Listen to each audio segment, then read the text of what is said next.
All right, we're recording. So, welcome to the second episode of DAO Talk, your one-stop shop for everything you need to know about DAOs, the Web3 ecosystem, but primarily DAOs. Let's get into it. Breaking news. We'll start with the Lens Protocol. Tyler, what's going on with the Lens Protocol? Yeah, absolutely. What's up, everybody? GM, stoked for the second episode of DAO Talk. That's we got Um, to introduce who we are first. I'm a little excited. A little excited. it's all good.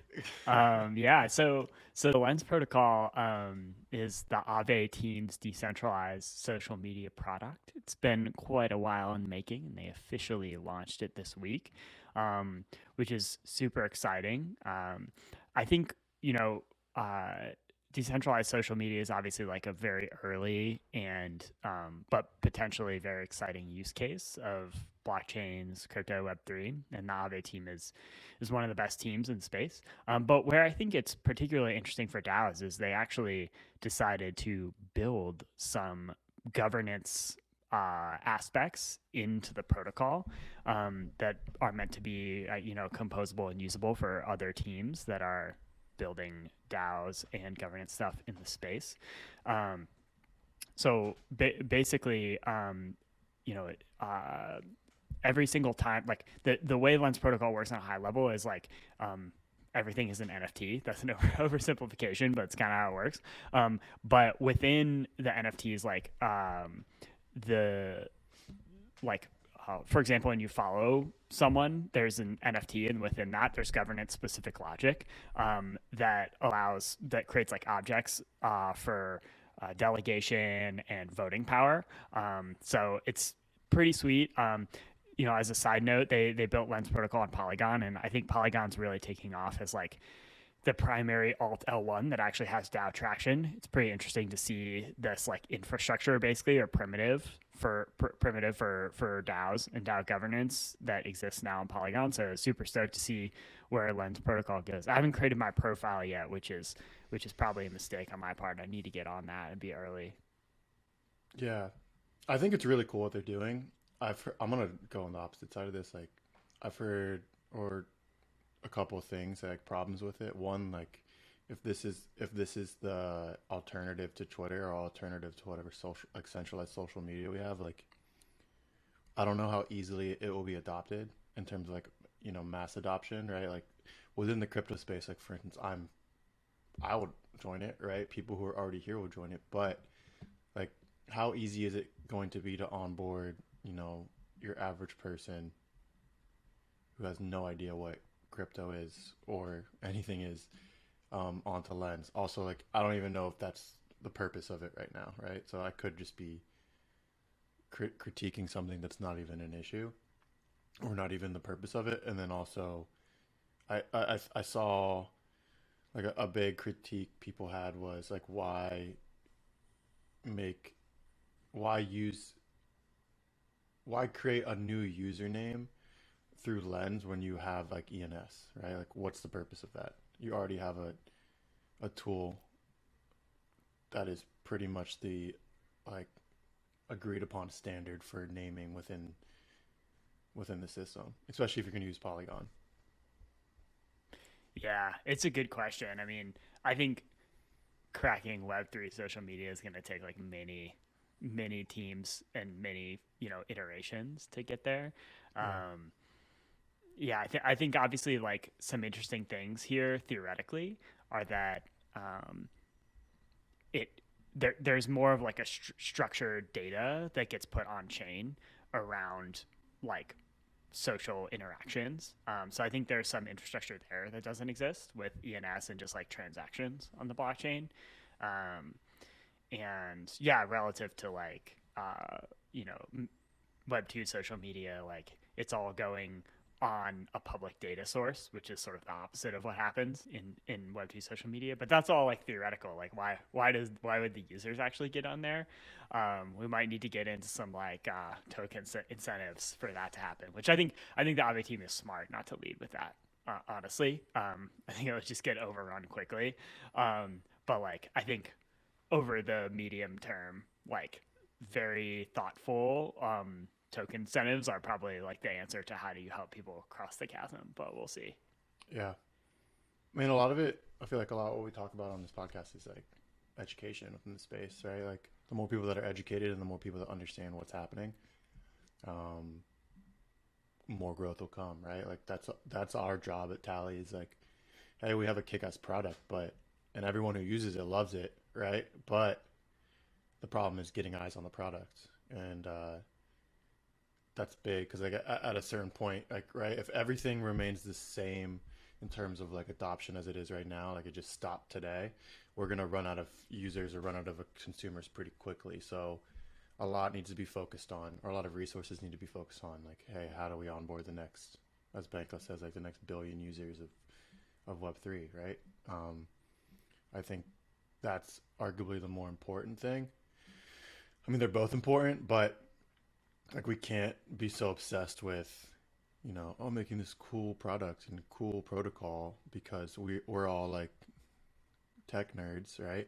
Even, like we're more on the content marketing side, like we are tech nerds. Like that's what we talk about on a day-to-day basis. Like you like the next billion people aren't all going to be the same. So I really love Lens. From a design perspective, because that's what, I'm passionate about is design. Like it's super clean. The colors are great. Um, Everything's super well executed. So we'll see how it goes. Like I gotta claim my name too. I think I'm gonna get on it. But I mean, this has been in the works. I feel like for a couple months, and for me at least, like I see these projects pop up, and then I'm like, okay, cool. Well, let's see what happens. And this one is one that I heard about like 3 months ago, and I was like, I saw the dissent about like, oh, it's a decentralized social media, like it's not gonna work, like BitClout, and here it is. So, all right, we got Gitcoin PGF workstream, which sounds so boring to say, but there is a lot of heat or debate around this one particular proposal. Um, Tyler, you want to give us a little bit of background, like what actually is the proposal, what happened on Twitter, um, and then we can dive into the more philosophical debate around, what is happening within this DAO and what it means for like DAO governance on a bigger scale. Yeah, absolutely. So, broadly speaking, there is uh, a lot of active discussion happening within Gitcoin governance right now surrounding the next round of public goods funding. Um, and I think we're in a bear market, right? And so people are more conscious of how resources are used, and yeah, we're seeing debate around sort of like the this particular proposal is to fund like the next round of public goods, uh, the next public goods funding round, from like a Gitcoin perspective, and there are folks in the community who feel like, you know basically like the budget is too aggressive, right? There doesn't need to be this much funding, and that the community should be a little bit more thoughtful about where they're deploying resources. There's also another governance proposal that is not yet submitted like on chain for voting, but that changes an important aspect of Gitcoin's funding round, like their design and philosophy, which is that historically projects with tokens have not been allowed to participate in Gitcoin funding rounds. Uh, and the upcoming proposal allows projects with tokens to participate, and that's driving. That's not part of this proposal that we're reviewing now, but that's driving like intense debate as well within the community. So just like a lot of heat within Gitcoin. So we can see that playing out here. Like most DAO votes that you look at on Tally, most proposals like you know are pretty uncontroversial, and that's because the community has achieved some level of consensus really prior to putting the proposal on chain. But what we're seeing here, like there's a lot of debate, right? And so we saw like the tweet from from Left Harris about this and why he's voting no. And we're seeing like multiple kind of whales within the Gitcoin community vote no on this funding proposal. Shout out to the Gitcoin team for all having ENSs. It's kind of sweet. Like if you scroll up to the to like the bubble visualization of voting. Like it's very human readable, you know, like who these people are, which is pretty cool. A lot of times when you look at these votes on tally, it's like, you know, a bunch of Ethereum dresses. so, so yeah, super interesting to see this playing out. I think it's going to finalize this week, so we'll see where it lands. Yeah, it's an interesting like. Ooh, let me get back to this. It's an interesting like. It's such a nuanced discussion because I don't think like he doesn't disagree with. Let's go back to like what his like clarification was on the tweet. Like it's a nuanced take. Like I don't think he doesn't disagree with like funding as a whole, right? Like he wants the money to go to the right place, but like I think what's the right word? Like what's the right thing to say? Like there's no new like there's no nuance here. Like in order for him to go back to the drawing board, like you have it's a lot of work, right? And people are just like, well, might as well just pass it. We get the funding. I think he's saying like there's a slippery slope here, right? If we just pass it for the sake of passing it, just to get the funding done, but we don't look like behind the scenes and look at the fine print, we could get to the point where things are just getting passed because anyone proposes it. Is that kind of like where he's coming from? Like he doesn't disagree on the whole. He just he wants them or wants Gitcoin to like be more, intentional with like the wording of each proposal. Yeah, I think that's right. One of the things that's powerful about on-chain governance is the ability to opt out. So ultimately, you know, if every proposal is always passed, what's the point of having on-chain governance? So I think his point here is like, there's legitimate disagreement around this proposal. I don't necessarily feel like fully consent to the way that this, funding round uh, has landed, and so I'm going to like actually exercise, the power of a DAO, the power of on-chain governance, and opt out. So it's interesting to see that play out. I think I don't know, it's always powerful to see like these types of conversations happening in a way that like I don't think we would see them play out in the same way in a traditional organization. How do you think they would play out in a traditional organization? Yeah, so it's a good question. I think first of all, like the overall process of allocating budget is not transparent within if you were to take like a similar nonprofit or even for profit like organization of the size of Gitcoin, like the magnitude of funding that they're deploying, like it's not going to be a transparent process to align on where money is being spent throughout the organization, and then all the stakeholders in the organization certainly are not going to have the ability to opt out to those funds actually being deployed, and so I think it's like a pretty profound difference, to be honest with you. Yeah, I think it's important to like touch on this because I mean we kind of touched on it last week, like like the philosophical question of why DAOs, right? Like why go through all this time and I see a lot of criticism around like this is just the same organizational structure that's been going on for the past 100 years. You just crypto bros want to make it their own thing and pretend like it's this new technology. But like there is a lot like there's a reason this is like so important, right? Like there is that transparency and there is that level of like everyone in the DAO, whether you think you have say or not, like you do, right? And it's important to I mean we kind of we've been talking about this all week, like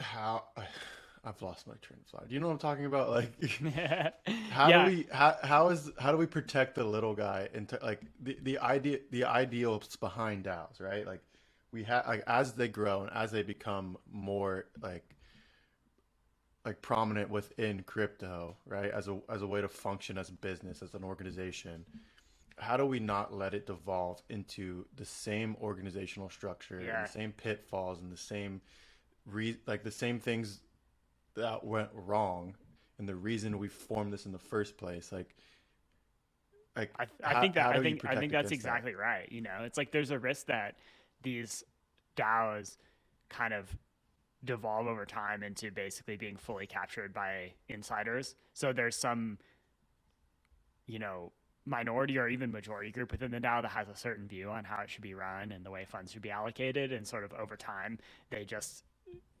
develop full control over the budgeting process and the funds allocation process, right? And so I think what we're seeing here is like, you know, I don't have an opinion on whether Gitcoin should publish this or not. I'm not a direct member of the community. I just contribute to the funding rounds. Um, but you know, uh, regardless, it's exciting to see this play out, right? We're seeing this like true debate, and the ability of the community to dissent. So it's not perfect, but I think these conversations are actually a sign of like some level of health within governance. Um, like I said, it's not perfect. There's more to do, but I think the more we can encourage, or the more we can create systems that Yeah. allow for this type of healthy debate within stakeholders, I think the better. Yeah. And I think we're here, like, as a podcast as a whole, as a voice, like Tally as a voice. Like, I don't know about you, but like, I don't want to look back in 5 years and be like, oh, that was the DAO experiment, right? Like, oh, it was just something we did for a few years and it failed, and et cetera, et cetera. Like, how do we make this something that's permanent? And I think elevating voices like this and elevating conversations like this, even though it feels small and it feels like we're in a very niche corner of Web3 and crypto, it's extremely important. So that's what we're going to be here doing every week, is highlighting these conversations that you probably might not see on Twitter. Like, even though Left Theirs has 32,000 followers, like, how many people are actively engaging in this conversation and understanding like what it means and how it affects them. Cool. All right. Well, Show. kind of going off the same. Do you have something to say? No. Let's keep Did I rolling. cut you off? Yeah. All right. No. Kind of I going just off said the. for show. Oh, for sure. Oh, my bad. Going off the, or just building off of that, and like, in the issue with getting proposals passed, and most of it has to do with getting funds passed by the DAO and then distributed into the community for things to get done.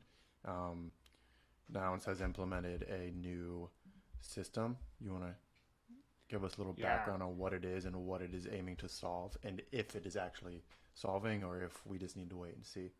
Yeah, Nouns Prop House is sort of a new funding mechanism, or like DAO funding structure that has been invented within the Nouns community. And it's existed for a while, and then they kind of like have developed it further and implemented built on top of the existing structure. So this kind of falls into the conversation of like, how do we scale DAOs, right? So in the case of Nouns, it's like we want this brand to propagate into the culture, out into the world. And how do we scale that? It's not going to scale by the existing Nouns holders, somehow voting on and being involved in every single possible initiative to scale the Nouns brand. And so this prop house, the Nouns prop house, is sort of an experiment in how do we scale up the DAO. And what it does is it allows for the creation of fully funded independent NFT DAOs that are funded by the main Nouns DAO, but where like the voting and the participation and contribution into the funded prop house NFT DAO doesn't have to be voted on only by existing Nouns holders. And so, this announcement post is really interesting. It kind of frames Prop House as creating NFT subreddits. So basically, like, what if, there was like a sub community for like every possible initiative that you would want to do with Nouns, and that's like funded and empowered by the main Nouns ecosystem. And so I think like this is cool, right? It's like one of many experiments in the space on how do you scale like a DAO. How do you take a core DAO that has been created around a certain mission, and then fund and enable more people to engage with it outside of kind of that insider small community. Yeah, I think I love like Nouns and everything Nouns is doing, right? I think projects that are almost like a Trojan horse for crypto, right? Like how to like the whole gaming NFT debacle, how like gamers like hate NFTs. Um, like that market has to be tapped eventually, right? So like how do you do it? And I think something similar to like Nouns is not like Nouns is very art first, very like culture first. But if you look behind the scenes, like it's very crypto native, and the things they're doing are like very innovative and pushing the space forward. But they're not pushing the space forward for the sake of like idealistic crypto values, right? Like you believe it, but like they're very like product first, and I think that's the way we onboard the next, however many people is like for instance with gaming, like you can't like for people who hate NFTs or hate crypto, like they can't think what they're doing is crypto or NFTs, and that's not to be dishonest, but it's to say like, hey, we have to find a different way to onboard them to make them understand like why this technology is important, why this movement is important. And I think Nouns is something that is, a great example of that, right? Like I'm not saying they're not crypto forward, just they're not in your face about it. This is one I'm still not really sure what's happening here, but um, Joker Ace 14, is it? What is the name of this? I think like it's Joke Race. I don't Joke know. Race? I always say Joker it Ace? just Joker Race. Oh But my like it should be gosh, two I'm different sorry. words, but it must be a race. I don't know. Maybe that's the point. Yeah. All right, what we got going on here? Can you give it like joked Yeah. out? So it has to be Yeah. Joke Race. Yeah, exactly. So yeah, it's like a funny, literally DAO experiment, Okay. where basically like there's these rounds of competition for the best joke, and it's kind of hilarious. Like it's just dad jokes, but but some of them are pretty funny. But I think what's interesting from a DAO perspective is it's implemented fully on chain. It's on Polygon, so it's low cost. But like these rounds of voting on the best joke, they're happening on chain, and it is a primitive that allows people to like express preference across multiple options. So, there's X number of people that have Y amount of joke, which is the governance token. But then there's all these jokes submitted, and then the joke holders can say which joke they prefer to vote for, and they can even vote for multiple jokes. And this is actually like kind of a new design space within DAO governance. Like if you look at most of the governance proposals that are submitted today, it's really a binary yes no. Like we just talked about the Gitcoin funding round. Like, should we approve the budget for this funding round or not? Yes, no. That's all you can say. What if there is a way to be more expressive with on-chain, preferences where you could say, okay, here's like the, 50 things we could spend money on for this, grants round. I want 60% of the budget to go here, 20% of the budget to go here, 20% of the budget go there. That actually allows for like a much more subtle and expressive kind of like way for the community to get involved in governance. So I think joke DAO is funny, but also like I think this kind of implementation is something that I hope to see uh, take hold in more DAOs. So wait, so I'm so confused. Like, what is the purpose of Joke DAO? Like, what is their goal? Is it just to like make an experiment in voting and governance? I don't know. I think it's like funny. Well, I No, like like it, right? if you look at the team, like I think like it is a joke, but also like they are experimenting with this primitive. So yeah, I think it's both. Is it a meme? Is Interesting. it real? Are memes real? Okay, I'm gonna have a crisis on this podcast if we go on that route. But all right, moving on. Element Finance launches governance steering council dashboard. I like that joke. Sorry. Which one? Which one? What's the technical term for a worthless mouthful of dirt? It's kind of brutal, but Wait, where is it? How far down is it? it's on Twitter. Go back to the Twitter, the Oh, it's tweet, on Twitter. and just read the text in Oh the shit. image. Oh my gosh. R.I.P. we won't get into Terra Yeah, again. But yeah, it's all right, absolutely brutal. Element Finance There's some launching seriously nerdy jokes in there. Like just scroll down to the first one on the on Joke Now. yeah. What? Why did the pregnancy clinic start accepting payments in ETH? Because they learned it was ultrasound money. Like that is just wow.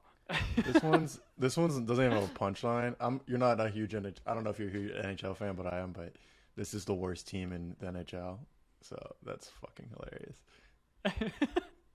They're downgrading their stadium to a college arena. That's funny. All right, Element Finance, GSC, Government Steering Council. Let's cover this quickly. Like, what is the purpose of this? It goes back to, how do we make governance better, right? And you give us a little background on what it is. I have some thoughts on this as well, but give us, a little overview. Yeah, Element Finance is a DeFi protocol, and they have really put a lot of time and effort into designing their governance. They spent a bunch of time building it, and they launched recently and did an airdrop of their governance token.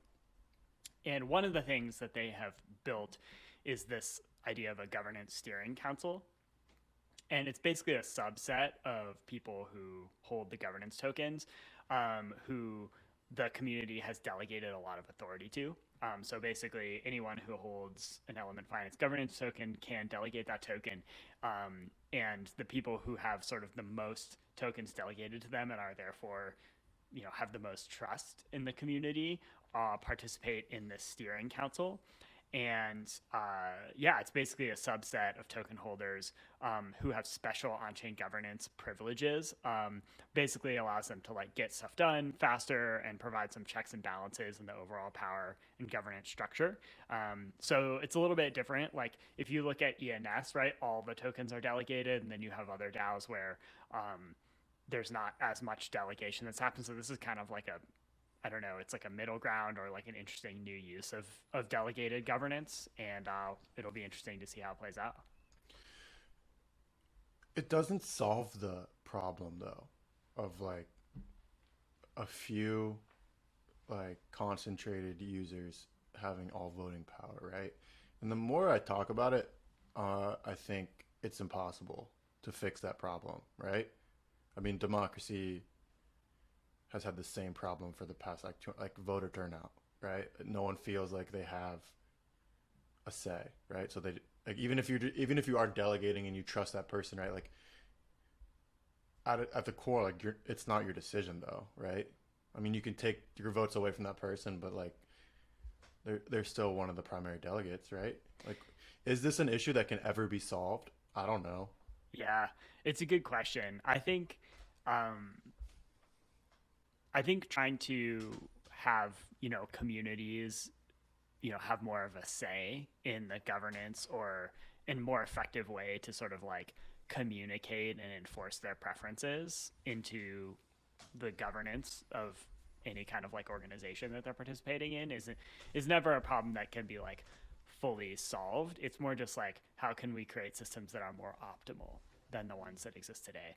And I think the answer to that is going to be multi-pronged. So I think delegation will always play a role to some degree. I think there are reasons that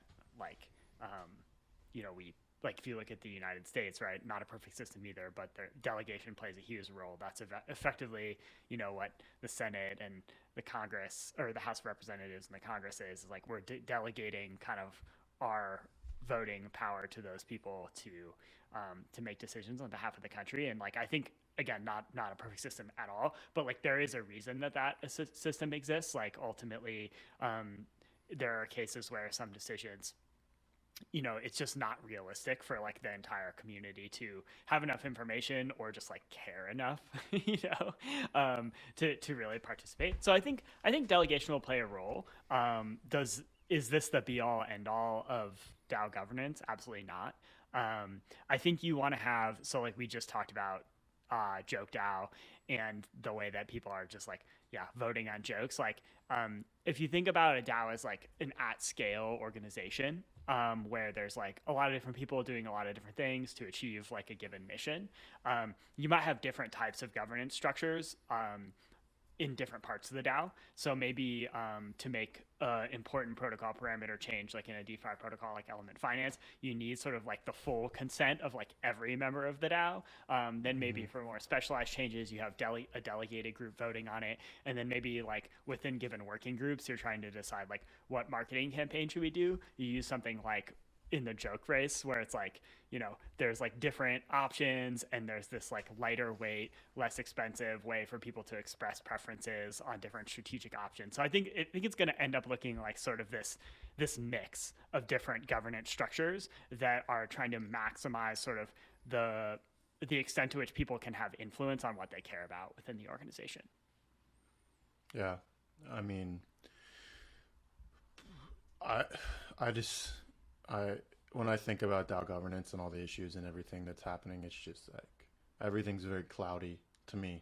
And maybe that's because I'm newer, but I think I need to maybe if you're listening, you struggle with the same thing, like thinking in absolutes. Like there has to be this one answer we're searching for, but I think we're always going to be searching for a right answer.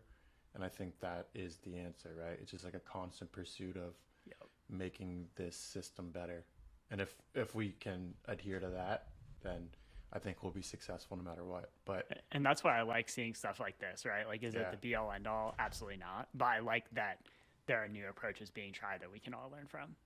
Yeah, like it's putting in safeguards against like, if right, like I think it's inevitable. Like there's going to be some sort of centralized like power in terms of like whether it be 5 users or 30 at the top of a DAO that are, delegating or voting or having a lot of voting power.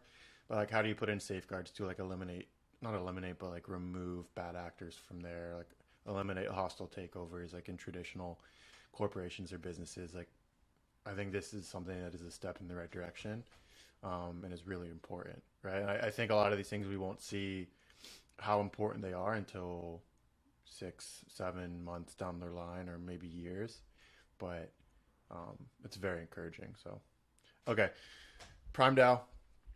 It's token to token swaps between DAOs. Super, super cool tool that has been in the works for a little bit. You want to give us a little technical overview on here?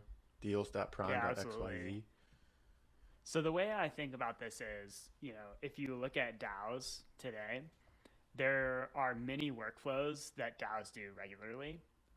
This is just one of them, right? So if like you're a DAO, one of the things you might want to do is effectively like, consummate a partnership or like really drive like deep alignment with another DAO by swapping tokens and like each owning each other's tokens, right? To create that incentive alignment. And to actually do that, there's a bunch of steps involved that include like, on-chain like transaction creation and execution, that include governance, that include like terms. And so what PrimeDAO has done here is created this sort of like streamlined recipe or process to execute like that action of a DAO to DAO swap in the most streamlined manner possible.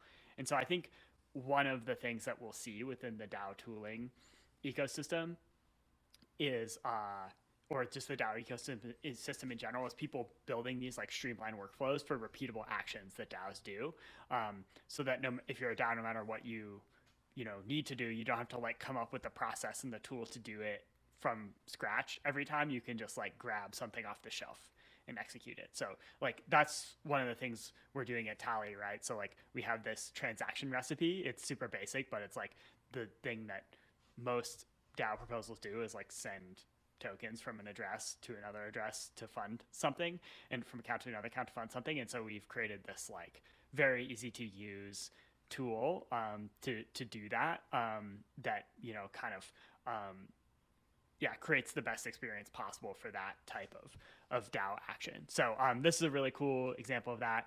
We'll see how much it gets adopted, but love to see this kind of tooling go live in the ecosystem. Yeah, I think it's really cool. So with that, we will move into Thinkboi Time, your favorite segment of the week. Yeah. And I think I'm going to have to wear these every time we do this so I can Better Whoa, fit dude. better I, fit the I role. take you way more seriously now. Thank you. Like, I actually, I think I'm gonna be too intimidated to talk too much for It's this okay. section. So you better be It's okay. ready to You pull all can the just weight. listen. You can just listen. It's all right.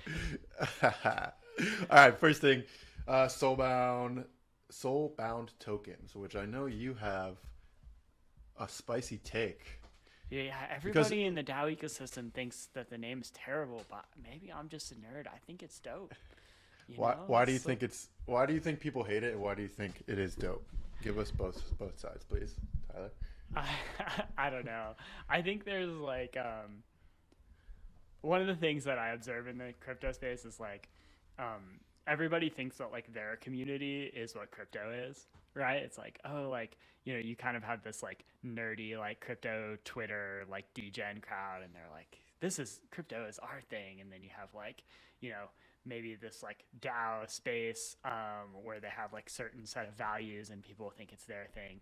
But the reality is crypto is just a blank canvas for humanity, and like every culture and every type of person is going to end up participating in the end of the day. So anyway, that's why you see these culture wars, right, between like different parts of crypto because they have different values and they feel differently, but we're kind of all operating in the same system. So there's a lot of people who don't like this term soulbound tokens. I think if I were to summarize the pushback, it's like it's just it's not very accessible, right, to people who it's like what does this mean? Like I think it's kind of like a video game term, maybe not something that is like super appealing to you know yeah, so a lot of people like within society, and so I don't know. I just think the name is cool. Like I actually like the word soul to describe like what we're trying to get at here in terms of civil resistance. So it's like within civil resistance is like a super important problem, or like problem space within crypto. And, within a DAO, for example, like, let's say you are thinking about voting and governance, it's like, and you want, there to be some sort of like one person, one vote type construct. That's impossible, I would say, to implement today because like, you don't have a way to identify who is an individual person. You basically have a list of Ethereum addresses or ENS names, and like one person can have many of them, and often does have many of them.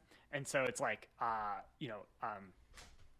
this question of like how do you identify like who a person is? Like I kind of think like the identifying souls is kind of like a cool way of putting it. I guess it has like a video game background and a religious intonation, like in some way, which I think also some people don't like. But I don't know. I like the term soul.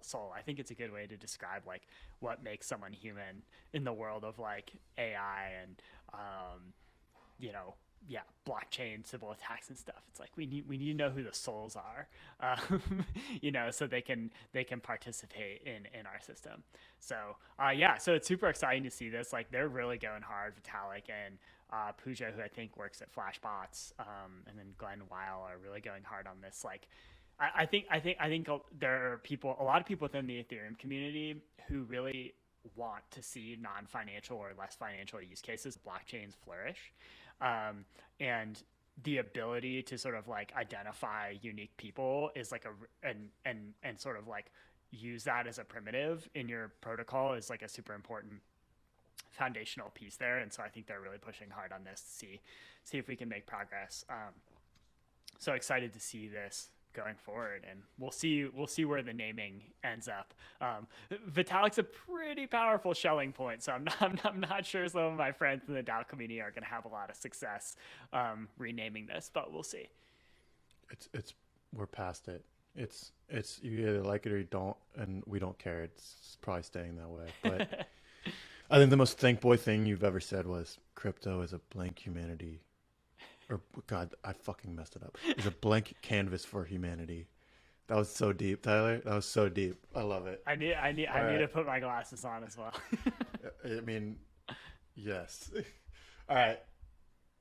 We got some DAO bearishness, some governance talk from. Can you pronounce it? I don't want to pronounce it wrong. Hazu. Hazu. All right. I won't forget that next time. But if if you're not watching and you're listening, it is a very simple XY graph with black arrows on both sides. On the Y axis, you have complexity. On the X axis, you have centralization. And in the middle, you have a green arrow going straight up. At the bottom, you have a simple and decentralized solution or a complex and extremely centralized solution at the top. So do you want to give us a little breakdown like what this actually means and what Hazu is trying to tell us? Hazu is out here fudding DAOs, which is tough because like Mm, Hazu is one of the smartest people in the space, right. and has participated in many DAOs. So like he has an informed take here for sure. Um, but I think I would disagree that I'm just like bearish on DAO governance. It kind of comes back to like what we talked about earlier. It's like, you know, there are challenges and we need to figure out how to solve them. I think like, the take here is basically like you need centralization to solve some of these hard and complex problems. The decentralized coordination mechanisms that we have in DAOs today around governance just aren't suitable for solving some of these harder problems. And I think, yeah, I think I would push back, for sure. But I can see why people who have participated in DAO governance today, come away with this take because there's certainly been a lot of challenges in the ecosystem. So we'll see how it plays out. We can see other smart people in the space weighing in with their takes. But Yeah, Kobe had a good take. yeah, I think we need to figure out like, okay, if we need to solve hard, complex problems, like how do we create structures within DAOs that enable coordination more effectively around some of these things? Yeah. If you can go read this thread, not you, Tyler, but like the people in general, like it's interesting. Kobe has some good thoughts on it. Um, I wouldn't view this as something I've had to change my mindset on. Is like, hey, like this bearish take on DAOs isn't like a nail in the coffin, right? I just think like these things, these voices have to be heard, and these problems have to be pushed out into the ether. No pun intended. Like so that we can think about it. And going back to everything we've talked about in the past like 40 minutes, like we don't want to look back in 5 years and this be something that we just oh, we had fun doing for a little bit and now we're just back to the normal way of existing in a capitalistic society. So definitely like there's a place for these voices and these takes, and I think we are, if you're listening to this and we're talking about it, like take them seriously and figure out how we can fix it. Okay, so for the sake of time, we're just gonna finish with some optimism talk. So can you hear me? Yeah, yeah, yeah, Okay. yeah. Your video just went. You're fine. It's still being recorded, but I just can't see you, so that's why I thought it was gone. But okay, we'll talk about optimism. A couple things about optimism. DAO House deploys on optimism, which is a big step in DAO scalability, right? Like we have to be using layer twos, and that goes from for beyond the DAO system as well. Just like we have to be able to scale to layer twos for the sake of affordability and flexibility. Um, Tyler, you want to give us a little? Yeah, for sure. I think, um, going back to some of the challenges in governance, like, um, one of the big barriers to DAO governance today is that, it's hard to express preferences on chain in an economically efficient way because on chain transactions on Ethereum are very costly. Um, on the flip side, you know, security is super important in DAOs, and kind of like, being on like sort of the most canonical and valid and sustainable and recognized chain in Ethereum is very important to DAOs. And so, how do we create that happy medium? That's what layer twos are here for. So the idea is, you can still rely on the Ethereum, on the security and sort of like lindiness of Ethereum for your DAO, but maybe you can execute governance transactions, votes, DAO activities on a layer two, like Optimism. So it's cool to see DAO House, which is, they're really leaning into the Moloch DAO framework, launch on Optimism. At Tally, we've had Terrence, who's like our gigabrain engineer. He's built sort of like a prototype voting solution on Optimism where you can have the DAO on Ethereum, but the votes kind of flow through Optimism as a layer two. So I'm hoping that we see more of this. I think this is a really important unlock for DAOs going forward, is like still living on Ethereum, but having that governance activity take place on a more efficient execution layer like Optimism. I keep rugging myself. Good damn it. Yeah, for sure. I mean, Optimism is a crowd favorite, right? I think everyone loves Optimism. The team behind Optimism is doing great things. So I'm excited to see where that goes. Speaking of, we have the Optimism airdrop coming up soon, and just explain this tweet for people who can't see it. Yeah. So it's interesting, right? Like airdrops have been around, in the Ethereum ecosystem for a few years now, and anything in crypto that exists for a while eventually gets gamed super aggressively.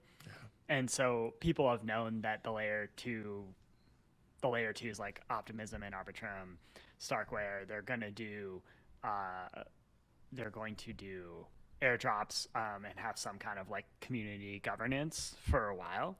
And so they've been aggressively farming those airdrops to try to think through like, okay, who are they going to airdrop tokens to, and how can I do like as many actions on chain as possible so they get as many tokens as possible. And Optimism as a team, they're like a very like principled, values oriented team, and so like they're not a fan of people sibling their airdrop, and they're like have been like super aggressive about trying to get tokens to people who are kind of the best fit for actually, being involved in the governance of Optimism.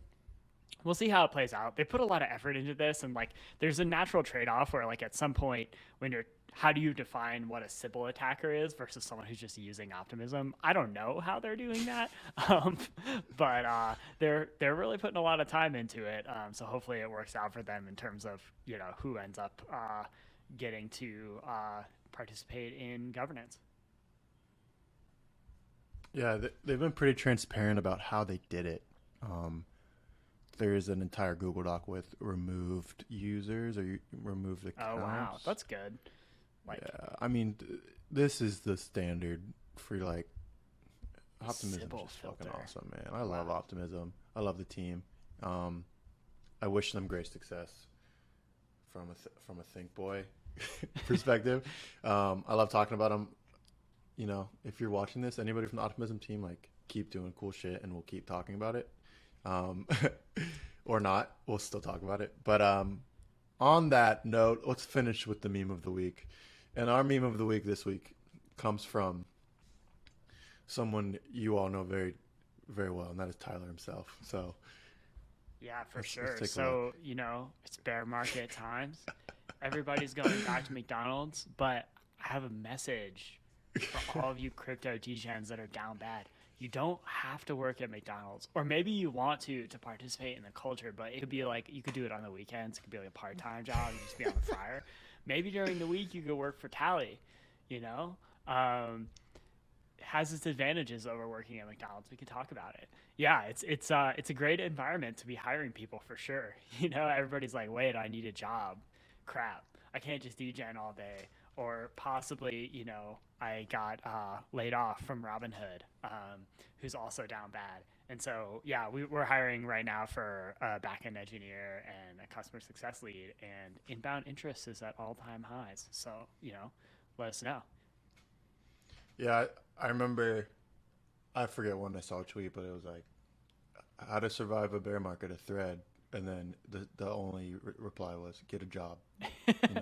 It's so true, though. People overcomplicate these things. It's like, maybe you should be earning some money. That'd be dope. Yeah, I mean, it goes back to like the classic Buffett thing. It's like, how do you, like, you have to have capital to deploy, right? You can be a day trader, but like, you can't buy the dip if you have no money to buy the dip. Dumbass. Like, it's gonna be interesting. Like, everybody talks about like, oh, like all these people that were raised in like this QE era, like the Fed at our back, like all this money being pumped into the economy. Like it's very true. It's cliche, but it's true. Like all these people who are like posting about how to survive a bear market who've never been through one, right? Like, I'm one of those people. I'm not the one posting about it, but I know like very well, like I shouldn't be talking about it. I've been in this space for a year, you know? Yeah, it's crazy. So, but yeah, I think you're doing the right things, Tommy. You know, you're working at Tally, getting paid. I hope I am. I'll add, there are a lot of other advantages to working full time in crypto and Web3 besides just having money. You get some pretty good alpha, working in the space. It's different to actually interact with teams. And I don't mean alpha in terms of like, you can use it to make money. I just like directly. I just mean like, you get really good insight into like what's working in the space, what's not, by really, actively participating and contributing. It's also satisfying to like build. We've been talking about challenges and governance this whole episode. It's like it feels good to be participating and solving them. So yeah. That's life advice from Tyler. Get a job. Get a job. Title of the podcast. All right. That's been another episode of DAO Talk, episode 2. Thank you for being here. We'll be here again next week and the week after that. Yeah, that's it. Tyler, any closing remarks besides get a job? Nah. Peace. See you next week. All right. Peace.